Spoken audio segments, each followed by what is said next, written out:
More music, more variety. Star 101.3. Marcus and Sandy, 722. Good morning. Good morning. So yesterday at this very time, we were talking about Marcus going to court after work yesterday. You had to go and face this distracted driving ticket. You were trying to get out of this ticket, correct? Yep. San Mateo County Courthouse, Redwood City. Let me set the scene for you.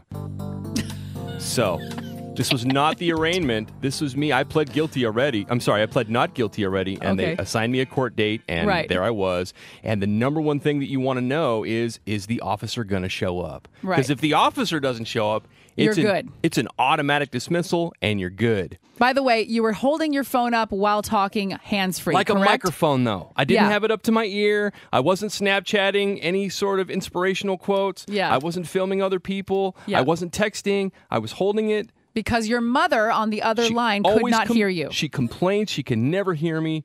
I thought it was an emergency. I had the phone in my hand. And I said, when you go to court, you blame your mom. Correct. Because that's the truth. So I did blame my mother. Let's just start there. But first of all, let me just set the scene. So I get to the courthouse, and I'm just looking around for the deputy. Okay. It's San Mateo County Sheriff's. You remember what he looked like? Coast side. Yeah. Was he hot?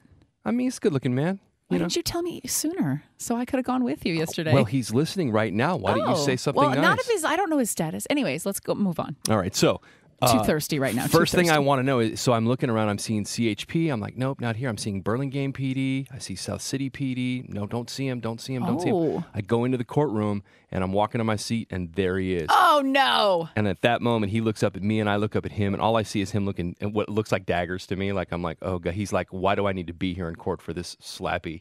Yeah. Right? So I'm thinking, do I sit right in front of him so we can chat, or do I? But no, I moved away. Like, I can't.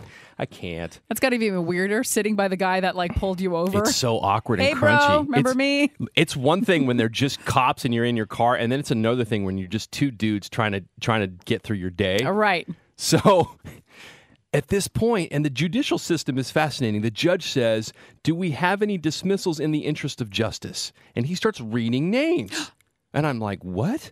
And officers are going up there and they're saying, dismiss. And I'm like, am I on this list? How do you get on this magical list? Right. It's like they're calling numbers at bingo. Yeah. That's what it felt like. And I'm sitting there waiting for him to call my name. Right. And I'm checking my Fitbit because my pulse is going up. So when they start with the C's You're and D's... emotionally invested in this. I'm in 92. And then by the time they get close to my name, my pulse, it's at 110. Wow. And it's like, I want to yell bingo so desperately right now.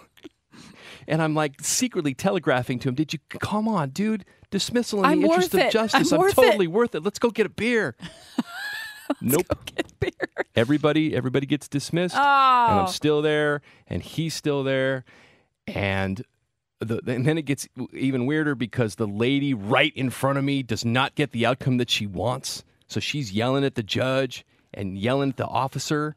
And he calls my name, so my officer and I both have to get up and approach, and the lady is still in a huff and pissed and leaving, and she is about to barrel over both of us, so we both stand aside. Right. She storms out, and then he and I go sit down.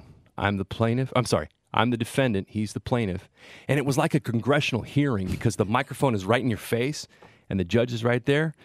And he tells his story. It's all very clinical. I observed the gentleman doing this and this and this.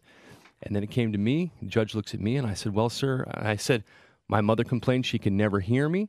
I thought it might be emergency. I said, cell reception on the coast side sucks. So I picked up my phone instinctively, and that's what happened. And I said, I was technically holding it. I'm just asking for some leniency. And the judge looked at me, and he goes...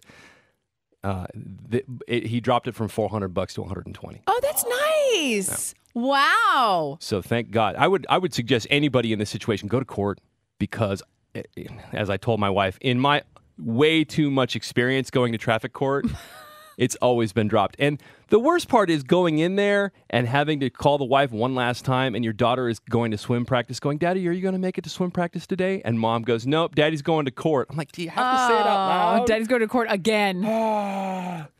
So anyway, the other crunchy part is the two of us, me and the deputy, walking out because he's in front of me, and like, neither one of us knows whether the other person wants to talk to them.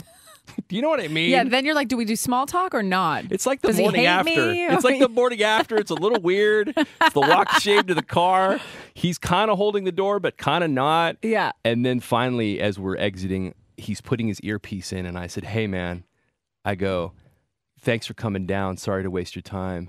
And he goes, well, ever since I pulled you over in March, I've become a big fan of you and Sandy. Oh, no, and stop. I knew you were going to be here today. And I said, So he's a fan? He's a fan. I want to say what's up to Deputy West. He's listening right now. What? He knows that you're in. I just posted a picture on the Marcus and Sandy Instagram. That is awesome. We took a selfie together. You guys took a selfie. Only you, dude. We are Only now. You. I've got him on text now. Now you're following. We're friends. I can't even listen to you anymore. What? It was a real moment between two real dudes. You went from, I hope I don't see him, I need to get out of this ticket. Yeah. To having him on text, and now you're besties and you're taking selfies. Who are you? So he says, I knew you were going to be here today. And I said, I got to be honest, I was kind of hoping you weren't. That's good. That's honest. And he goes, I know. And then we walked out of there. I said, by the way, bro, I'm going to be, so the sheriff's office just asked me to MC their annual Sheriff's Athletic League thing they do for the kids. So I'll be hosting that. I said, maybe I'll see you there, bro. Oh, my God. Now you guys are friends. I had to make friends with him. Here's the thing. You live on the coast side. There are only like a half dozen sheriffs. Right. We're going to see each other again. It's going to be a New Leaf in the kombucha aisle, and it's going to be weird. Yeah. So it's not like we can walk out and pretend we're never going to see each other again. Right. Small town. So maybe now we'll go to the OPL for a beer. I don't know. This is such a Marcus story. I thought you were going to be happy for a happy ending. I am happy for you, but I didn't know you went not only the extra mile, you went an extra like 500 miles. I like the guy. He's a nice guy. I know, but the selfie and the texting and now we're bros and I'll see you at now this is like happily ever after status. Pictures up. Somebody call, what's his name? Let's do another Nicholas Sparks movie. Marcus and Sandy on Instagram right now if you want to check it out.